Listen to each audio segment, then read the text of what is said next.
ఓం నమో భగవతే శ్రీ రమణాయ. చాలా సంతోషం నాయన. నీవెవరివో నీవే తెలుసుకో అన్నప్పుడు నాకు తెలియటం లేదనే సమాధానం ఈ మాయలో ప్రతి ఒక్కరికి ఉంటుంది. దానికి మూల కారణం అహంకారము తల ఎత్తడమే దీనికి కారణం. నీవు కాని దానితో నీ ఉనికిని ఏర్పరచుకుని నేనంటే ఇదిగో ఈ స్థూల దేహమని, నేనంటే మనస్సని, నేనంటే ఇంద్రియాలని, నేనంటే అది అని ఇది అని ఒకటి కాదు, అన్యత్వంతో పూర్తిగా కూరుకుపోయిన ఈ మాయా నేను అహంకారమే నీ స్వరూప జ్ఞానానికి అడ్డుగా ఉన్నదని చెప్పడం జరిగింది. మరి అయితే ఆత్మ ఎప్పుడూ ప్రకాశిస్తూనే ఉంది కదా, నాకెందుకు తెలియటం లేదు అన్న ప్రశ్న ప్రతి ఒక్కరిలోనూ ఉంటుంది. దానికి మూల కారణం వాసనలు, కోరికలు, బంధాలు ఒకటి కాదు. ఉన్నది ఒకటే నేను, రెండు నేనులు లేవు. ఇప్పుడు ఉన్నటువంటి మాయా నేను ఉనికి లేనిది, స్వయం ప్రకాశము లేదు దీనికి. ఇక్కడ మహర్షి ఏమంటున్నారు? నీ సత్యత్వము అదే హృదయము, అదే మూలము, అదే సర్వానికి ఆధారము. అక్కడ సూక్ష్మాతి సూక్ష్మమైనటువంటి ఈ అహంస్ఫురణ యొక్క ఉనికి మూసుకుని ఉంటుంది. అంటే దాని అర్థం ఏంటి? తనకు తాను తనలోనే ఉంటుంది. అది ఒక్క అనుగ్రహము చేతనే తన ఉనికిని తానుగా ప్రకాశింపచేసుకున్న స్థితిలో మాత్రమే మనం గోలబెట్టే జగజ్జీవ ఈశ్వర భావనలు అంతరించిపోతాయి. అయితే ఇక్కడ స్వరూప జ్ఞానాన్ని ప్రకాశింపచేయగలిగిన సామర్థ్యము ఇక్కడ ఏ ఒక్కదానికైనా ఉన్నదా? జీవుడికి కానీ, జగత్తులో ఉన్న వస్తు విషయాలకు కానీ లేదు కదా. ఇక్కడ ఏమంటున్నారు? నీవు విచారం చేయటం లేదు. నేనంటే దేహం అంటున్నావు, నేనంటే పరిమితమైన వ్యక్తిని అంటున్నావు, నాకు కర్తృత్వం ఉందంటున్నావు. దానివల్ల భోక్తృత్వాలు ఉన్నాయి, బంధాలు ఉన్నాయి, రాగాలు ఉన్నాయి, ద్వేషాలు ఉన్నాయి. ఒకటి కాదు, అంతర్శత్రువులతో కూడుకొని ఉంటూ ఈ మాయా నేను అనుక్షణము పుడుతూ నశిస్తూ ఉన్నది. మరి నీ సహజత్వము ఆత్మగా ఎప్పుడు ప్రకాశిస్తుంది అన్నప్పుడు ఒక విషయాన్ని బాగా గుర్తుపెట్టుకోండి. కార్యకారణ సంబంధాలు లేవు. నేను మౌనానికి వచ్చాను కాబట్టి ఆత్మ ప్రకాశించాలి, నేను అంతర్ముఖం అయినాను కాబట్టి నాకు ఆత్మ కనిపించాలి లేదా దర్శనమివ్వాలి, నేను తెలుసుకోవాలి. ఇవన్నీ ఊహాజనితములు. ఉనికి లేని అహంకారము ఆత్మని అసలు ప్రకాశింపచెయ్యగలదా? పాము తాడుని తెలుసుకోగలదా? అదిగో సర్పరజు భయభ్రాంతి మనం మాటి మాటికి చెప్పుకుంటూనే ఉంటాం కదా. ఇది భ్రాంతి భ్రాంతి భ్రాంతి అని.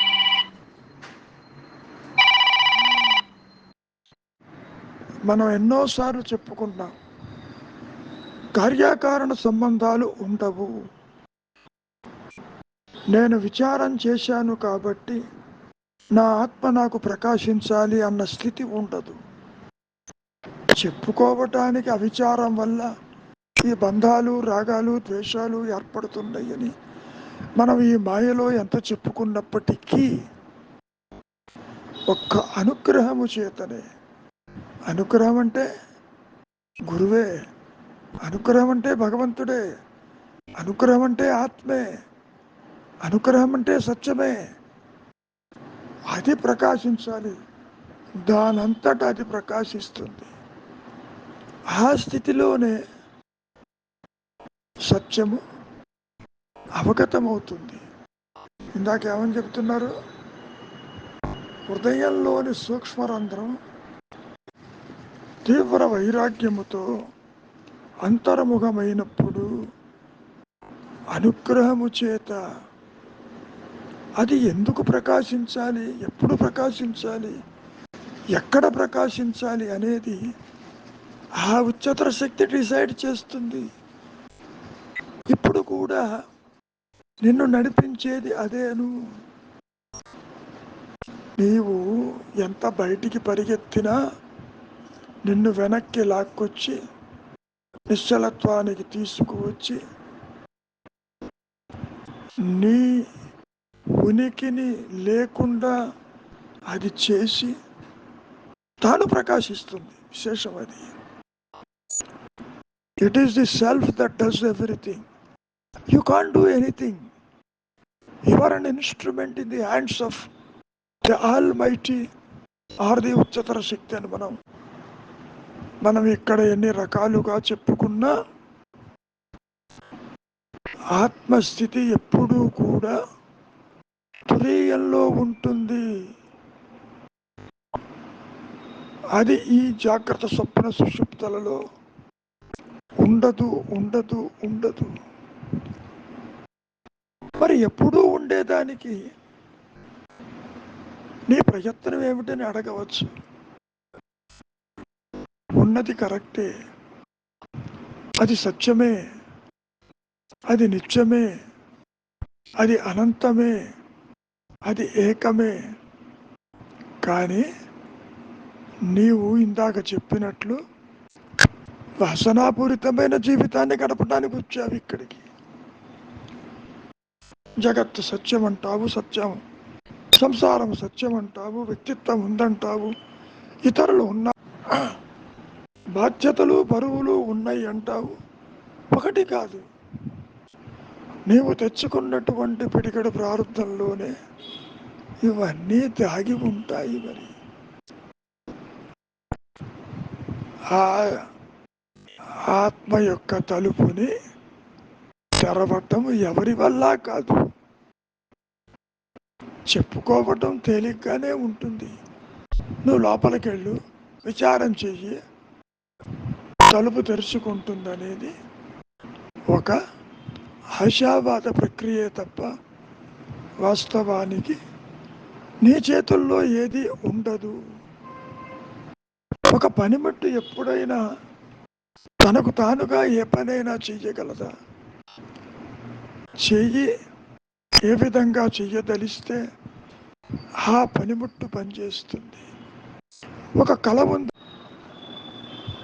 మరి ఆ కళ నాకు పక్కకు పెట్టి నీవు రాయంటే రాస్తుందా? అది రాయలేదు కదా.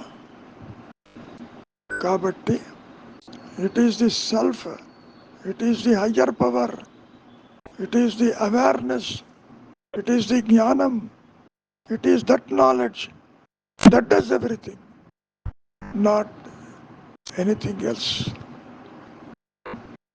ఇక్కడ నీవు కర్తృత్వంతో నువ్వు చేస్తున్నావు అని అనుకుంటున్నావు.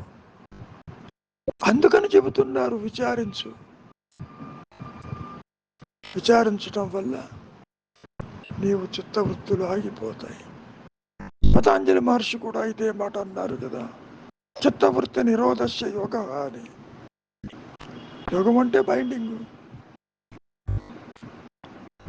దేనితో బైండింగ్? నీ సహజత్వంతో నీవుగా ఉండటమే బైండింగ్. చాలా విచిత్రమైనటువంటి స్థితి ఉంటుంది. నీవా ఈ జాగ్రత్త స్వప్న సుషుప్తుల్లో దేహాలు మార్చుకుంటూ లోకాలు దర్శిస్తున్నావు. నీకు ఆధారము ఆత్మే సుమ, తురీయమే సుమ. మరి అది ఎప్పుడూ ఉన్నది నాకెందుకు తెలియదని ఇందాక అడిగిన ప్రశ్న మళ్ళీ వస్తుంది.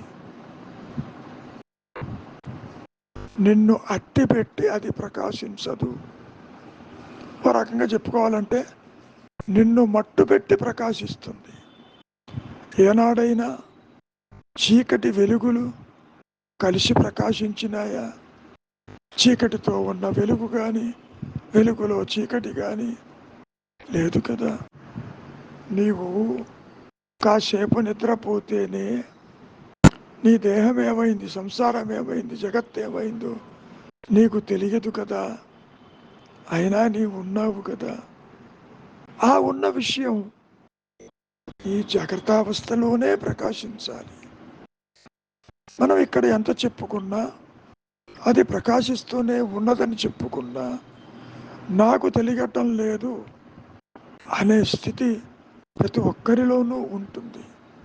కారణం రెండు నేనులు ఉన్నాయేమో, తెలుసుకునే నేను, తెలియబడే నేను అంటూ ఉన్నదేమో అనుకునే అవకాశం ఉంది.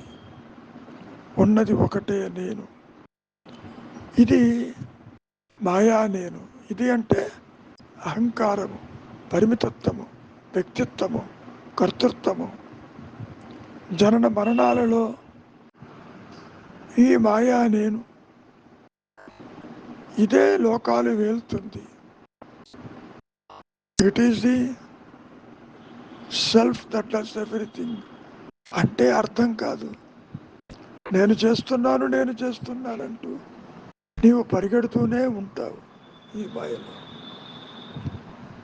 ఇక్కడ అహం స్ఫూర్తి, అహం స్ఫురణ, ఉన్నానన్న ఎరుక అది ఎప్పుడూ ఉన్నది. నిజమే. ఆ ఉన్న స్థితే సమాధిని చెప్పుకుంటారు. అది మనస్సుకి సంబంధించింది కాదు. శుద్ధసత్వ మనస్సుని చెప్పుకోవచ్చు మనం. ఒకటే నేను ఉంటుంది కాబట్టి. నువ్వు విడిగా మనస్సును చూస్తున్నావు. ఇది ఆలోచన సమూహమే తప్ప మరొకటి కాదు. ఆలోచన లేని మనస్సు అదృశ్యమైపోతుంది. అందుకే మౌనము, అందుకే విచారము, అందుకే అంతర్ముఖము. నీవు చెయ్యవలసింది, చెయ్యతగినది కొంతవరకే.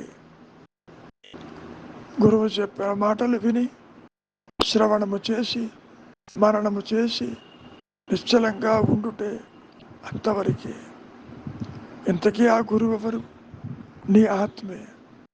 నీవు పూజించే దైవం ఎవరు? నీ ఆత్మే. మరింతకీ జీవుడెవరు? ఆత్మే. ఆ విషయాన్నే ఆదిశంకరులు, రమణ మహర్షుల వారు ఎంతో స్పష్టం చేశారు. జీవో బ్రహ్మైవ నాపరం. ఈ జీవుడు పరబ్రహ్మకి వేరుగా లేడు లేడు లేడు అని చెప్పడం జరిగింది. వారు చెప్పింది అక్షర సత్యము. కానీ నీవు సాధించేది కాదు, సాధన లేదు. కారణం ఈ సాధిద్దామనుకునే అహంకారము found to be non existing. ఏనాడైనా సర్పరజ్జు భయభ్రాంతిలో పాము తాడు ఒకటి ఉన్నదని అది గ్రహించగలదా? లేదు కదా. నీవు చెబుతున్నావు తాడును తాడుగా కాక పాము భయం కలిగిందని. ఇది తాడు అని తెలిసాక పాము పోయింది కదా. ద్వైతంలో బాగా అర్థమవుతుంది. కానీ ఆత్మస్థితిని ద్వైత జ్ఞానంలోకి తీసుకురావటం కుదరదు కుదరదు కుదరదు. మనం ఇక్కడ ఎన్ని రకాలుగా చెప్పుకున్నా సాధన లేదని, సాధించేది కాదని, సాధించేవాడు లేడని, ఇవన్నీ కూడా మాయలో చెప్పుకునే కొన్ని మాయ విషయాలే తప్ప ఆత్మను ప్రకాశింప చెయ్యగలిగింది ఈ సృష్టిలో ఏది లేదు. ఈ సృష్టికి ఆధారమైంది ఉच्चतर శక్తి. అది తనంతట తాను ప్రకాశిస్తేనే తప్ప వేరు మార్గము లేదు, వేరు దిక్కు లేదు. ఇది నా అనుభవం అని ఎన్నోసార్లు చెప్పినా ఏం చేయమంటారు, ఏం చేస్తే ప్రకాశిస్తుందంటారని ప్రతి ఒక్కరి మనసులో ఉంటుంది. ఊరక ఉండుటే శ్రేయస్కరం. మౌనాన్ని అలవాటు చేసుకోండి. ప్రపంచ విషయ వాసన జోలికి పోవద్దు. అది అంటే నీ స్వరూపము ఎప్పుడు ప్రకాశించదలుచుకుంటే అప్పుడే అవుతుంది తప్ప నీవేదో చేసావంటే అది అవుతుందని అనుకోబాకు. నీవేమీ చెయ్యలేవు. ఈ స్టేట్మెంట్ చాలా నిరుత్సాహంగా ఉంటుంది, అయినా ఇది వాస్తవం. సత్యము ఎరిగిన వారు ఎరగని వారంటూ ఎవరూ ఉండరు. సత్యము తమకు తాముగా, తనకు తానుగా, అనంతంగా జ్ఞానవృత్తిచే అది ప్రకాశిస్తూ ఉంటుంది అన్న విషయం అనుగ్రహముతో అది ప్రకాశించాలే తప్ప నీ ప్రయత్నము లేదు. అదే మాట అన్నారు మహర్షి. ప్రయత్న సిద్ధమైన దానికి నీ ప్రయత్నం ఏంటి? నీ ఆలోచనే అడ్డు, నీ ఎఫర్టే అడ్డని ఎన్నోసార్లు చెప్పుకున్నాం కదా. ఎన్ని చెప్పుకున్నా ఈ విషయాలు జీర్ణించుకోలేని స్థితి. అది మంచిది. మౌనమే శరణ్యం.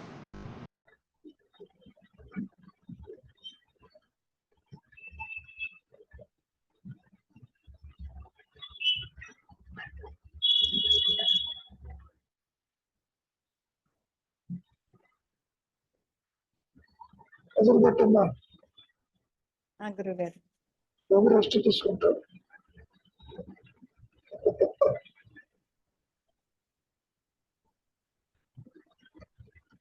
హృదయంలోని సూక్ష్మరంధ్రము ఎప్పుడు మూసుకొనే ఉంటుంది. ఒక్క నిమిషం. గురుగారు ఎప్పుడు కనుక ఆత్మ మూసుకొని ఉంటే ఎట్లా పని చేస్తా? అవును గురుగారు, అవును, నాకు డౌట్ వచ్చింది గురుగారు. అదే హృదయంలోని సూక్ష్మరంధ్రం ఎప్పుడు మూసుకునే ఉంటుంది అని అంటే అది దాని ఉద్దేశం ఏంటంటే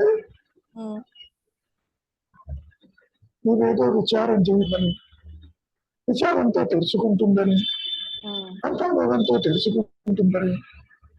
ఇది ఒక ప్రోత్సాహరహితమైనటువంటి మెసేజ్. హృదయం అంటే అంటే తెలియదు, ఆత్మ అంటే తెలియదు. ఆత్మ హృదయ గ్రంథిలో మూసుకున్నది తెరిచే కెపాసిటీ నీకుందే. అసలు ఫస్ట్ ఇది ఏమన్నా ఓపెన్ ససేమా తెలుసుకోవడానికి కుదరదు అట్లా. కానీ ఎందుకు చెబుతున్నారు అది ఎప్పుడూ మూసుకుని ఉంటుందని? దాని అర్థం నీకు తెలియకుండా ఉంటుంది అని అర్థం. ఇటువైపు నుంచి చూద్దాం. నీకు ఎన్నటికీ తెలియదు అని అర్థం. అది మూసి ఉంటుందంటే జీవుడికి ఎవరికి తెలియదు. తెలియదు. ఎందుకని? ఆపోజిట్స్. మనం దీన్ని ఏ దృష్టికోణంలో చూడాలి? నీవు జయాత్మ బుద్ధితో నువ్వెవరివో తెలుసుకోలేకపోతున్నావు. అది ఎప్పుడూ మూసుకునే ఉంటుంది, నువ్వు తెలుసుకోలేకపోతా. కానీ విచారం చేయి. మన విచారం ఎలా తెచ్చుకుంటుందా? ఒక ఆశ నువ్వు అంతర్ముఖంగా లోపలికి వెళ్ళు, తొలగిందిగా పడిపోతుంది. అనుగ్రహంతో అది ప్రకాశిస్తుంది. ఎక్కడ అనుగ్రహం అని పేరు వాడారు. ఏది ఏమైనప్పటికీ మనం ఎన్నోసార్లు చెప్పుకున్నాం, ఆత్మని ప్రకాశింప చెయ్యగలిగింది ఈ మాయలో ఏది లేదు. నువ్వు అది చేసి ఇది చేయి, లోపలికి వెళ్ళి ఊరికే ఉండు, విచారించు. ఇవన్నీ కూడా లేనటువంటి అహంకారానికి సూచిస్తున్నారు అంతవరకు. ఉమ్, అంతవరకు దేనికి మహర్షి ఎప్పుడైనా విచారం చేశానా? విచారం చేశాను, హృదయాన్ని తెరుచుకుంది, నేను ఆత్మ చూసి వచ్చానని చెప్పాను. అదే ఇవన్నీ కూడా ఒక రకంగా తీసుకుంటే ఇమాజినేషన్, ఉమ్, ఊహాజనితం. ఒకవేళ నిజంగానే గనక ఉమ్, హృదయ గ్రంథి అంటున్నారు, ఓకే, జస్ట్ లైక్ చిచ్చడ గ్రంథి లాగా అది గ్రంథి అనుకుందాం. ఉమ్, అది మూసుకొని ఉంటే తెర కనపడకపోతే నువ్వు బొమ్మలు ఎట్లా చూస్తావు? ఇక్కడ తెరతో పాటే ఉందిగా ఈ బొమ్మలు. అవును. ఉమ్, అది పూర్ణము, ఉమ్, దానిలో ఏమీ లేదు, నిజమే. ఉమ్, కానీ చెప్పుకోవడానికి నీవు దాన్ని తెలుసుకోలేదు అని చెప్ప. ఇప్పుడు ద్వైతంలో నీవు ఎవరో తెలుసుకో అన్నారనుకో, ఉమ్, వెంటనే నీ సమాధానం ఏంటి? నాకు తెలియదు అంటాం. ఉమ్, తెలియదు అంటే గ్రంథి మూసుకున్నట్టే కదా. ఆ గురుగారు. ఉమ్, తెలుసును అంటే గ్రంథి తెలుసుకున్నట్టు. అట్లా కుదరదు. ఉమ్,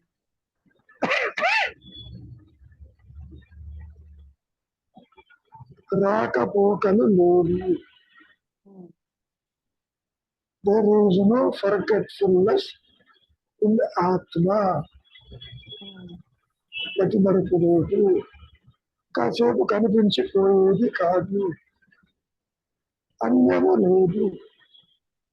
ఒక విషయం బాగా గుర్తుపెట్టుకోండి, దానికి అన్యత్వం లేనప్పుడు ఉమ్, అది మూసి ఉంది, తెరిచి ఉంది, నువ్వు చెయ్యి అది ఓపెన్ అవుతుంది.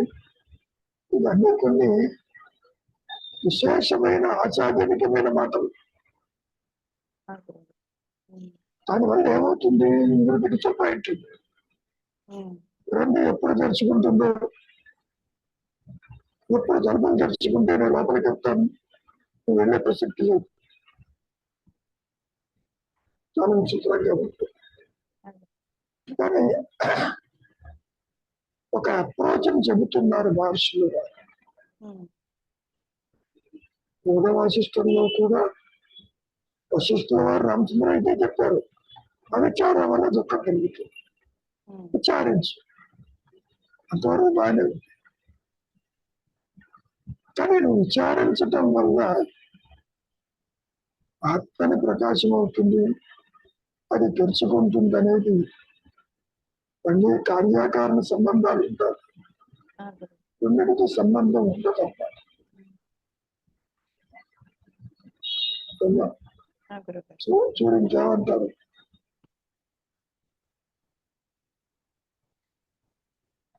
ఒక్క విచారము వల్ల దాని తలుపు తెరుస్తుంది. అహం అహం స్ఫూర్తి అప్పుడు ప్రకాశమవుతుంది. అది సమాధి సమమే. ఓకే అంటే బాగానే ఉంటుంది. సమాధి సమమే, నీ స్వరూపమే, ఉన్నదే తురీయము, అన్నీ బాగానే ఉంది. ఇంటికి ఎప్పుడైనా విచారం చేసావా నువ్వు? చేస్తున్నాను గురుగారు. బట్ కానీ అవి ద్వైతంలో ఉన్నదానికి ద్వైతంలోనే చేయాలి. చేసినప్పుడు తెరుచుకుందా మరి? ఏమన్నారు? లేదు గురుగారు. గురువు గారు తెరుచుకుంటే ఇక్కడ కూర్చోవాల్సిన పరిస్థితి లేదు. మన చిన్నతనంలో సినిమా హాల్కి వెళ్ళినప్పుడు ముందు ఫోకస్ పడంగానే కట్టం తెచ్చుకుంటుంది. ఓహో, ఫోకస్ పెడితే తెరుచుకుంటుందేమో అన్నట్టుగా అనుకునేవాడిని. అది పాయింట్ కష్టం ఉంటుంది. తెర మీద ఫోకస్ పడి ఓపెన్ అవుతాయి గురువు. ఫోకస్ పడగా తెరబోతుంది. సో ఫోకస్ పెడితే తెరబోతుంది అన్నట్టుగా ఉంది స్టేట్మెంట్. విచారిస్తే ఆత్మ తెరుచుకుంటుంది. అట్లా ఉండదు. దానికి భూమి సంబంధాలు ఎప్పుడు ఎక్కడ తాను ప్రకాశింపదలిస్తే అది డిసైడ్ చేస్తుంది. మీ వల్ల అది ప్రకాశించదు. నువ్వు తల్ల కిందగా తపస్సు చేసినా ప్రకాశించాలి. ఏ తపస్సు చేయని వాళ్ళు లేరా? కొన్ని కోట్ల మంది తపస్సు చేస్తారు, తపిస్తారు, తెలుసుకోవాలని ఆరాటపడతాడు. నువ్వు అనుకున్నట్టుగా ఉండదు.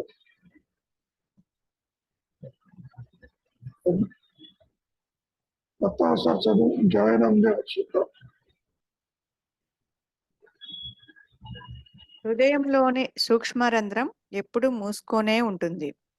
ఒక్క విచారము వల్ల దాని తలుపు తెరుస్తుంది. అహం అహం స్ఫూర్తి అప్పుడు ప్రకాశమానమవుతుంది.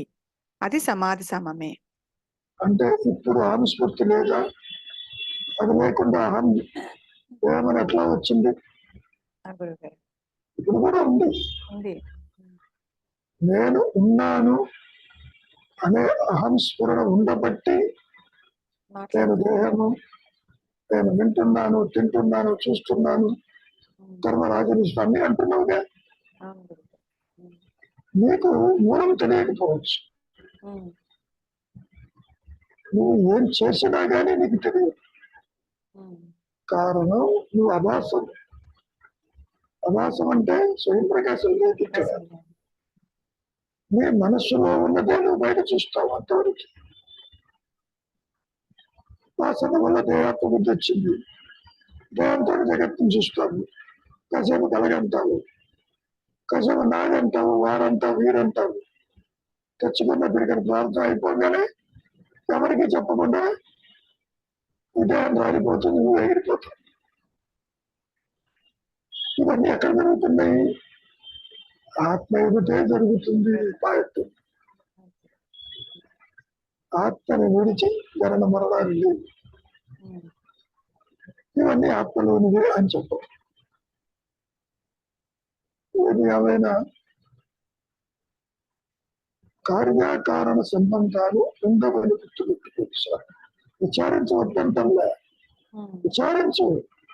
విచారం is not going to open the door. It is not that cake walk. విచారం ఎందుకు చేస్తున్నావు? నీవు విడిగా ఉంటూ నీ స్వరూపాన్ని కనుగొనాలని చేస్తున్నావు. నీ కళ్ళను నువ్వు చూడగలవా? పోనీ కంటితో చూస్తుందో చూడలేదు. ఏమన్నారు గురువు గారు? ప్రాబ్లం అదే అంటే దానికి ఎంత అది నేనే ఉంటూ గుర్తించలేకపోతున్నానంటే అక్కడ మళ్ళీ అది ఒక రకమైన కారణాకారణ సంబంధంలానే ఉంటున్నట్టుగా అనిపిస్తుంది గురువు గారు. అంటే అనిపిస్తుంది కాబట్టి నీలాంటి వాళ్ళకి చెబుతున్నారు విచారించాలి. నీలాంటి వాళ్ళు ఉంటారు కదా, ఏమంటారు? విచారించు.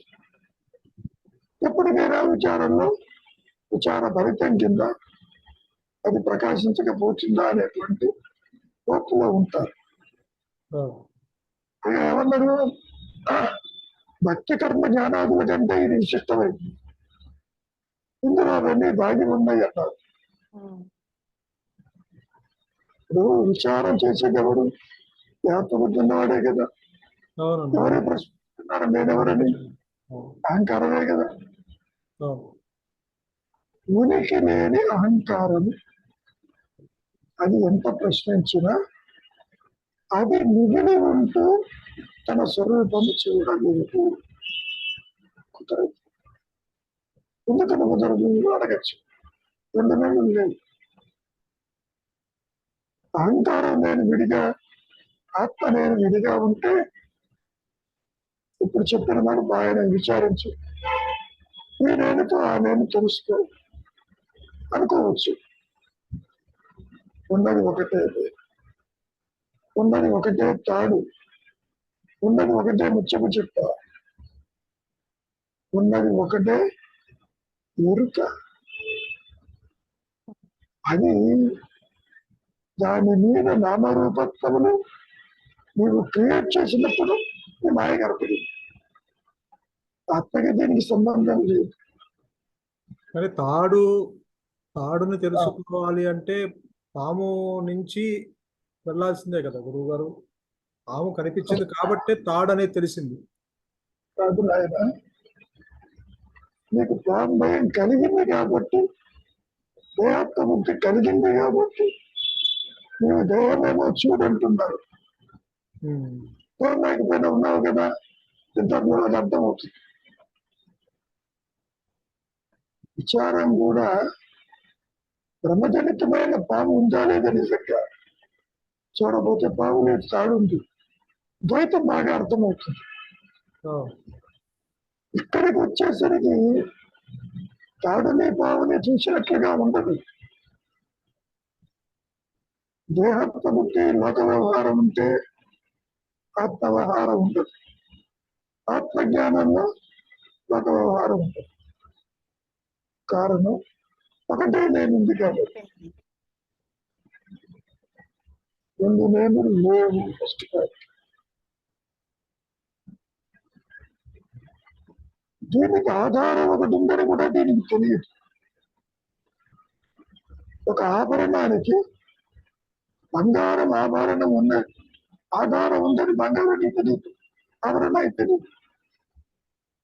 నువ్వు చూస్తున్నావు బంగారం లేకుండా ఆభరణం లేదు, ఆభరణం లేకపోయినా బంగారం ఉంటుంది. నీకు అర్థం అవడానికి ఇప్పుడు ఉదాహరణ, ద్వైతంలో రెండింటిని చూస్తున్నావు. వారు సేయింగ్ ఆభరణం, వారు సేయింగ్ గోల్డ్ బిస్కెట్ రెండో చూస్తున్నావు. సర్పరాజు భయభ్రాంతులు చూసినట్టు అట్లా నువ్వు చూడలేవు ఇక్కడ. అది కుదరదు కూడా. అంటే కొంతమేర ఈ అహంకారము విచారము, ఈ అహంకారంతో స్టార్ట్ చేస్తాం కదా గురువు గారు, ఇది కొంతమేర సహాయం చేస్తుందా? కొంతమేర చేయాలి కదా. మహర్షిని అడిగామనుకో, మీరు విచారం చేస్తే ప్రకాశించింది అని అడుగు. ఏమంటాడు? నేను ఏ సాధన చేయలేదన్నారుగా. ఇక్కడ అడిగిన వాడికి చెప్పడానికి ఒక మార్గం చూపించారు విచార మార్గం. ఇదే కొత్తదేం కాదు. శంకరులు ఇదే మాట వాడారు. దేహం నాహం కోహం సోహం అన్నాడు ఆయన కూడా. శంకరులు నీవు దేహము కానప్పుడు నీవెవరివి, కోహం నీవెవరివి, అదే నేనెవరిని విచారం అవుతా. ఎందుకు చెప్పారు? ఎప్పటికైనా నీ మీద సత్యం తెలుసుకుంటావు. అంతేగాని తెలుసుకునే నీవు మిగిలి ఉంటూ ఇది అసత్యం అని తెలుసుకుని ఆత్మను కూడా తెలుసుకుంటావా? ఆత్మకుతా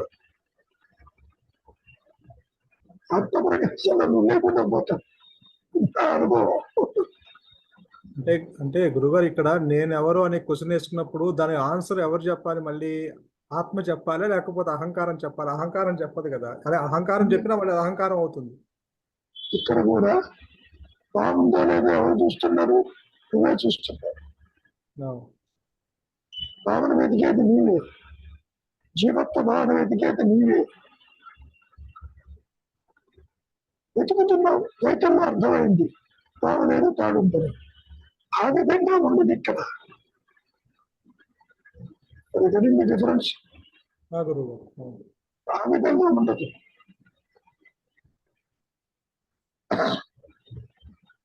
అహం దేహం అన్నప్పుడు కూడా స్ఫురణ దాంతో కలిసి ఉంటుంది. నీకు తెలియదు.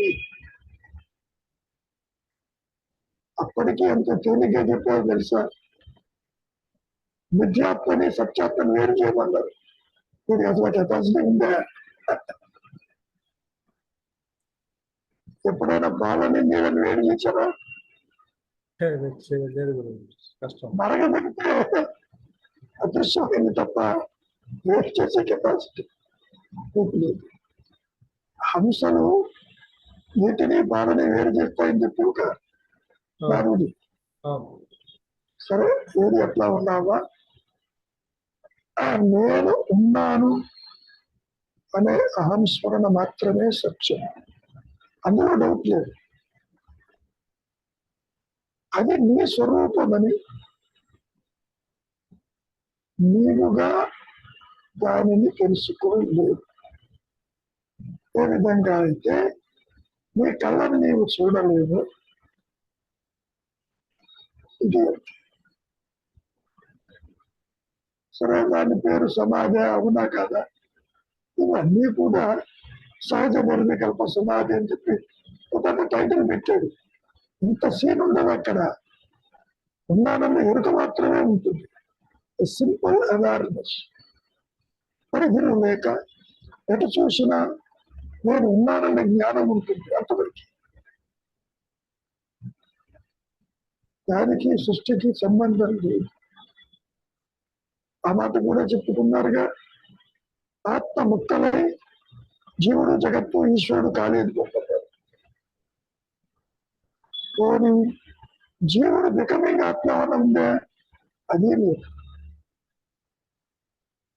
తాను బికమింగ్ తాడు ఉందే, పోయిన ఎక్కడ లేదు. చాలా క్రిటికల్ గా ఉంటుంది అది. అందుకనే శంకరులు కూడా ఒకే మాట చెప్పారు, ఆత్మజ్ఞానం బోధించేది కాదు, అనుభవించేది. That is the final order. Actually బోధయుక్తము కాదు. ఎన్నో రాశారు ఆయన, సూత్రాలు రాశారు, ఆత్మ విచారం గురించి పెట్టాడు. ఆయన రాయని గ్రంథాల్లో చక్కటి ప్రజెంటేషన్ ఇచ్చారు.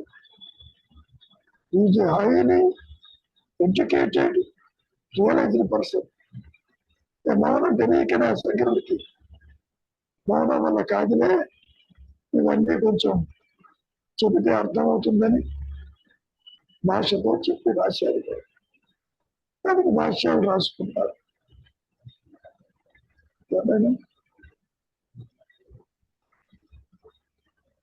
చెప్పండి శ్రీనివాసరావు గారు, ఏమన్నా ఉందా? ఇంకా ఎవరు తెచ్చుకుందా మోసుకుందా? అది ఇంపార్టెంట్. తెలుసుకుంది అది అజ్ఞానమే. అజ్ఞానం లేదంటున్నారు. తెలియని జ్ఞానం అంతా అజ్ఞానం అన్నాగా అందులోకి వస్తుంది. అసలు అజ్ఞానమే లేదు. తర్వాత మనం చెప్పుకున్నట్టు తాడు పాము ఉన్న చోట రెండింటిని జీవుడే విడిగా ఉండి చూసుకున్నాడు. ఇక్కడ ఆధ్యాత్మిక ప్రపంచంలో అట్లా రెండు లేదు, విడివిడిగా చూడటం కుదరదు. అది ప్రకాశించినప్పుడు ఇది అదృశ్యం అయిపోతుంది అంటున్నాం. కాబట్టి తను అట్టి పెట్టి చూడటం కాదు, మట్టి పెట్టి చూస్తున్నాను, అది అర్థం చేసుకోగలగాలి. చేసుకుంటే అది మనకి తేలిపోతుంది. మేము చూడటానికి మిగిలి ఉంటాయి కదా, అది ఆ ప్రకాశం ఉందో ఇది అదృశ్యం అయిపోతారు, వెలుగు వెలవలా పోతుంది. భగవంతుడిని చూడవచ్చునా అంటే మేము మిగిలి ఉంటాయి కదా అన్నారు. భగవంతుడు ఈజ్ ఈక్వల్ టు ఆత్మ. బ్రహ్మ జ్ఞానం అన్నా పరబ్రహ్మన్నా ఆ బ్రహ్మస్మి అని అంతా ఒకటి. అక్కడ తాడుని చూడటానికి పాముని చూడటానికి తాను అంటూ ఒకడు ఉంటాడు. అది పరబ్రహ్మాన్ని లేదా ఆత్మని చూడటానికి తాను ఉండడు. ఆ విషయం గ్రహించటానికే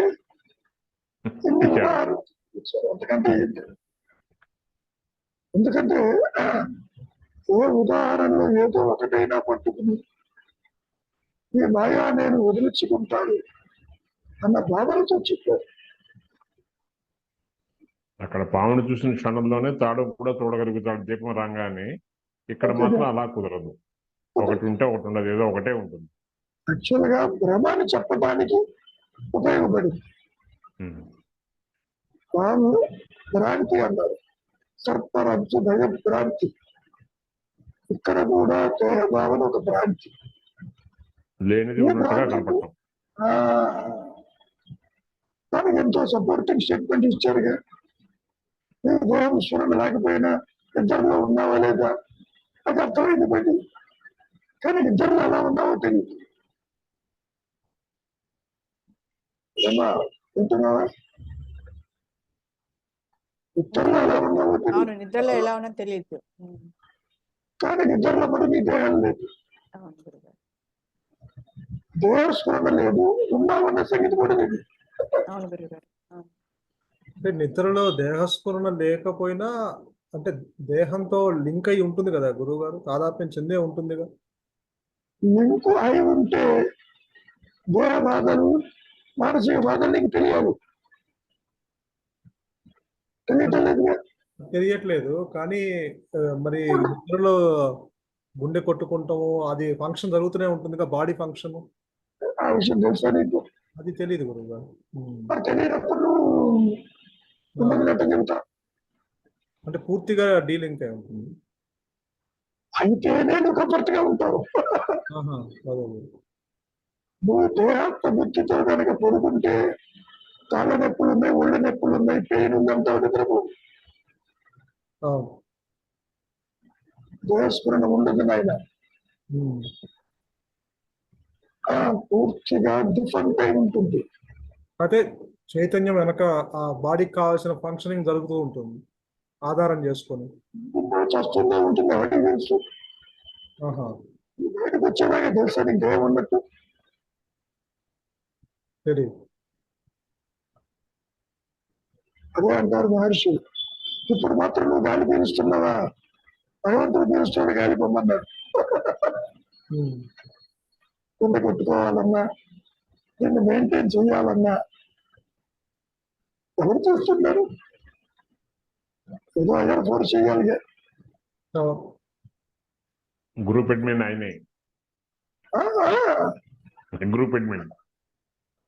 కాబట్టి నువ్వేదో ఈ దేహాన్ని మెయింటైన్ చేస్తున్నావు అనుకో. మాకు you can't maintain this dead body also. It is a dead చాలా.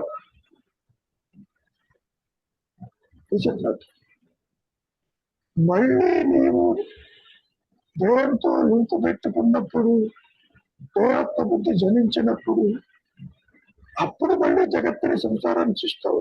లేకపోతే చూడ.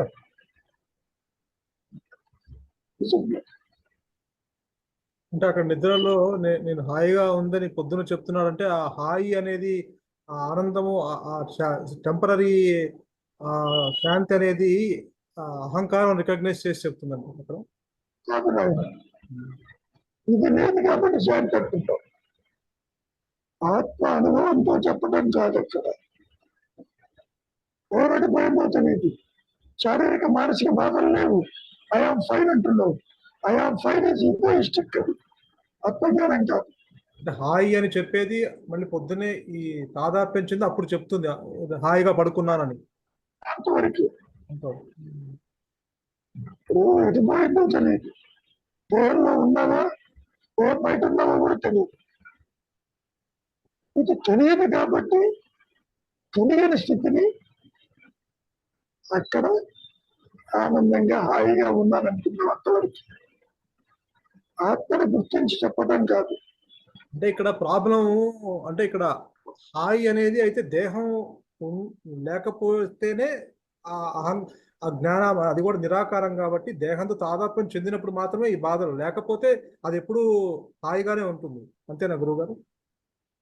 అది ఎప్పుడు కాదు. అది ఉన్నది ఎప్పుడు ఎంతో కలవదని. ఆత్మ హాయిగా ఉంటుందని మనం ఇక్కడ చెప్పుకోకల్లా. ఉన్నదే ఆత్మ, ఉన్నదే విశ్వ స్టేట్, ఉన్నదే సంతోషం, ఉన్నదే. నువ్వు ఆ పేర్లు పెట్టలేవు దానికి. అదే సచ్చిత్ ఆనందం అన్నారు. చాలా స్వల్పమైన మాట. ఆత్మస్థితిని వర్ణించటానికి మనసు అక్కడ లేదు. దీనికి తెలియదు ఆ విషయం. ఇప్పుడు కూడా అదే ఉంది కాబట్టి మాటలతో చెప్పడానికి ట్రై చేస్తారు. అప్పుడు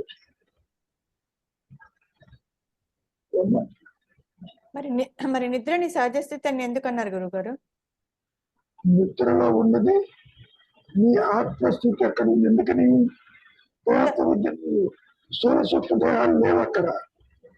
అందుకని సూచించటం నిద్రాస్థితిలో నీ సహజ స్థితి ఉన్నదని చెప్పడం. ఇందాక మీరు అది ఆత్మస్థితి కాదన్నారు కదా. ఏది కాదు? ఆత్మని గుర్తించిన అహంకారం ఉన్నది అక్కడ. బయటకు వచ్చి చెబుతాడు, ఎటుపోయానో తెలియదంటాడు తప్ప హాయిగా ఉందని ఆత్మస్థితిని గురించి చెప్పడం కాదు. ఆత్మ అనుభవం చెప్పడు. నేను ఆత్మను అనుభవించి వచ్చాను అట్లా చెప్పరు, చెప్పలేడు కూడా. కానీ నిద్రలో ఉమ్, మీరు అనుకున్న రీతిలో అహంకారం ఉండదు. ఆ గురువు. Um, it is totally different position లో ఉంటుంది. అక్కడ ఉమ్. వాసనలతో ఉంటుంది. కానీ అక్కడ పద్మజ ఆలోచనలు ఉండవు కాబట్టి అంతవరకు ఎవరికి అది. పద్మజ ఉందో లేదో తెలియదు అక్కడ, ఉమ్, అవును. కానీ ఉంటావు, పద్మజగా ఉంటావు. లేకపోతే వెనక్కి రావు. అవును గురువు. అవును. పద్మజ గారు ఇద్దరు పద్మజగా బయటకు వస్తున్నారు. ఉమ్, ఇద్దరిలో పద్మజ ఉండి తీరుతుంది. ఉమ్, పద్మజ ఉన్నది అంటే ఆత్మజ్ఞానం తెలియదు నీకు. అది పాయింట్. స్వరూప జ్ఞాన ప్రకాశంలో జీవుడు జగత్తు ఈశ్వరుడు అదృశ్యమైపోవాలి. ఉమ్, కాబట్టి వ్యక్తిగత ఆత్మానుభవాలు ఉండవు. ఇది గుర్తుపెట్టుకోండి. వ్యక్తిగత ఇండివిడ్యువల్ రియలైజేషన్ అంటూ ఉండదు. నువ్వు చెప్పుకుంటావు ఆయన జీవన్ముక్తుడు, ఆయన జ్ఞాని, వీళ్ళు అజ్ఞానులు. ఇవన్నీ మానసిక ధోరణి. అట్లా ఉండదు. ఉన్నానన్న ఎరుక దానంతటికి ప్రకాశించిన స్థితిలోనే సత్యం అంటే ఏమిటో ఆత్మకి తెలుస్తుంది, జీవుడికి తెలియదు. ఉమ్, ఇంకా దేహం ఉంటుంది కాబట్టి నేను కూడా ఆత్మే, జగత్తు ఆత్మే అని బయట చెబుతాడు. దానివల్ల నీకు పెద్ద ఉపయోగం లేదు.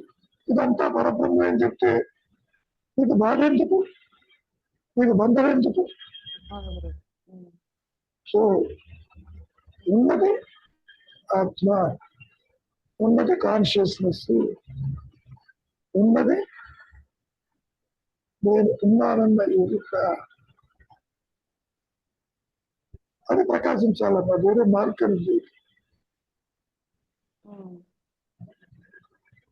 మరి ప్రకాశించడం లేదా అంటే ప్రకాశిస్తున్న నీ దృష్టి అది. దేహంతో, సంసారంతో, వాసనలతో కూరుకుపోయి ఉన్న ప్రపంచం.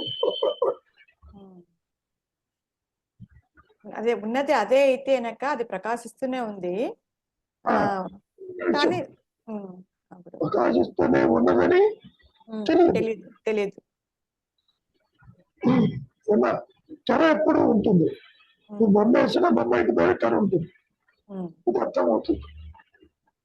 తెర లేకుండా బొమ్మలు లేవు. ఆ గురువు గారు. బొమ్మ పడిందంటే తెర ఉండి జరాలు. ఉమ్, కాబట్టి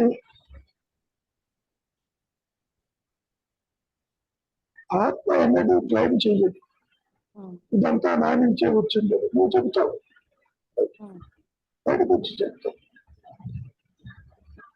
ఇదంతా దానిలో నుంచి సముద్రాన్ని విడిచి అలలు మెరుగు లేవు, ఇవన్నీ సముద్రమే. అర్థం అవడానికి చెప్పిన మాటలు. ఆ విధంగా ఉండదు. ఉమ్, సముద్రాన్ని అలలు చూస్తావు, ఆ గురువు గారు. ఉమ్, ఇక్కడ నువ్వు అట్లా ఆ విధంగా చూడలేదు. ఎందుకని చూడలేదు? ఉన్నది రెండు ఒకటి. ఆపోజిట్స్. చీకటి వెలుగులు కలిసి చూడగలవా?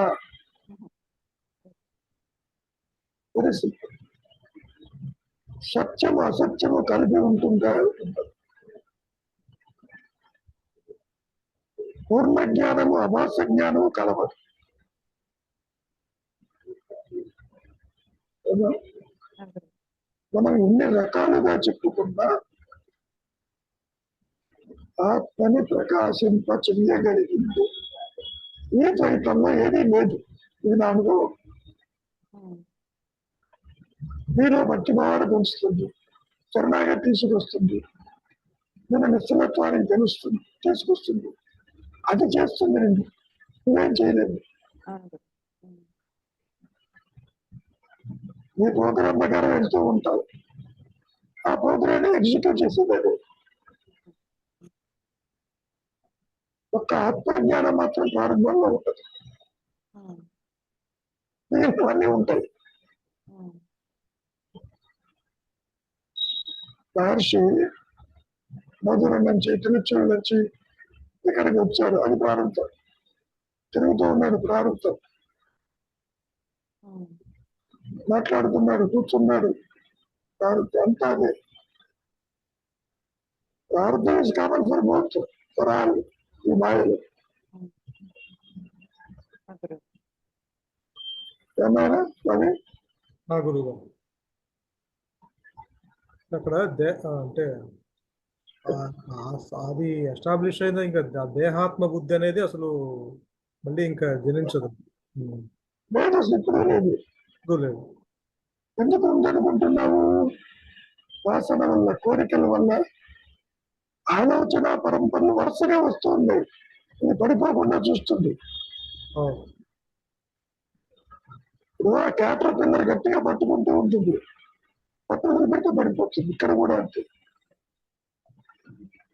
నీ అంతా నీవు పట్టు వదిలిపెట్టి వచ్చిన ఆత్మ ప్రకాశించదు.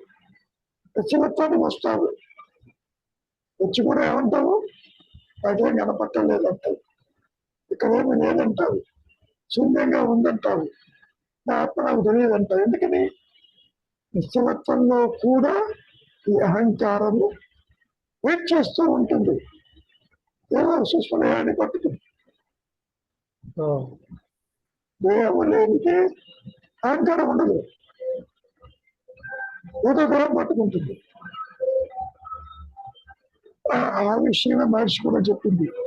ఎవరైతే స్థూల సూక్ష్మ దేహాలకి పరిమితం కాకుండా నిలిచి ఉంటారో వారు ఆత్మదర్శనం చేస్తారు. అంటే ఆత్మగా ప్రకాశిస్తుంది చెప్పుకోవడం. దర్శనం అంటే seeing is being, being is knowing, knowing is existing. అట్లా Are you getting this? Internet message, అది ఇంపార్టెంట్. అందుకని ఇంకా అసలు అహంకారమే జనించదు కాబట్టి, దేంతోనూ ఇంకా అసలు కనెక్షన్ ఉండదు కాబట్టి, తనకు తానుగా ఉంటుంది కాబట్టి, అందుకని అక్కడ ఆనందం, ఆ శాంతి.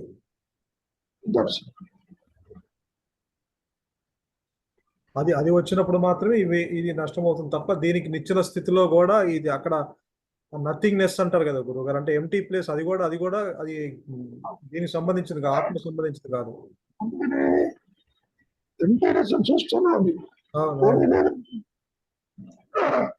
దానికి జ్ఞాన అజ్ఞానానికి అతీతం. అది ఆత్మస్థితి ఎంటీనెస్ కాదు, చాలా ఘనమైనది. అది ఎంత ఘనంగా ఉంటుందంటే సిస్టానికి పనికిరాదు. సిస్టానికి సాలిడ్గా కనబడుతుంది. ఎన్ని గ్రహాలు ఉన్నాయో నీకు తెలియదు, ఎన్ని స్టార్స్ ఉన్నాయో తెలియదు. ఇంకోటేంటి, లైట్ ఇయర్స్ లో ఉన్నాయి. సీనియర్ వాల్యూ దానికి ఇంకా కొన్ని వేల రెట్లు ఉంటుంది ఆత్మ. వీటన్నిటిని మెయింటైన్ చేయొద్దు. ఇక్కడ మెజర్ది ఘనత్వాన్ని నువ్వు చూడలేవు కూడా. ఇన్ఫైనైట్ చూడగలవా? ఆ శరీరం ఉండదు.